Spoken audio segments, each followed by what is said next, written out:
உன்னை சரியாக புரிந்து கொள்ளாதவர்களிடம் வார்த்தைகளால் விளக்கம் கொடுத்து வாதாடுவதை விட நீ மௌனமாகவே கடந்து செல்லலாம்.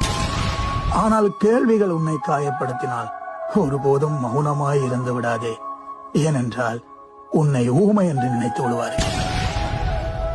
உன் புன்னகையில் இருக்கும் வலியையும் உன் கோபத்தில் இருக்கும் நியாயத்தையும் உணர்ந்து கொள்ளாதவர்களால் உன்னை புரிந்து கொள்ளவே முடியாது.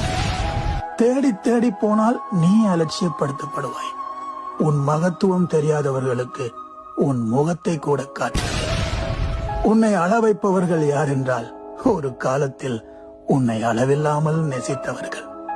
அவர்கள் நேசித்தவர்கள் அல்ல, நேசித்தது போல் உனக்கு காண்பித்தவர்கள்.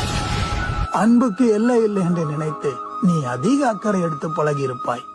ஆனால் இதற்கு மேல் உனக்கு உரிமை இல்லை என்பதை அவர்கள் பல சந்தர்ப்ப சூழ்நிலைகளில் உனக்கு வெளிப்படுத்தி இருப்பார்கள். ஆசை எது மீது வேண்டுமானாலும் எவர் மீது வேண்டுமானாலும் வந்து போகும். ஆனால் நீ அடிமையாவது அது உண்மையான அன்பு என்று நம்பித்தான். வெறுத்து விலகிச் சென்றவர்களை திரும்ப திரும்ப தேடிச் செல்பவர்கள் யாரும் பலவீனமானவர்கள் இல்லை.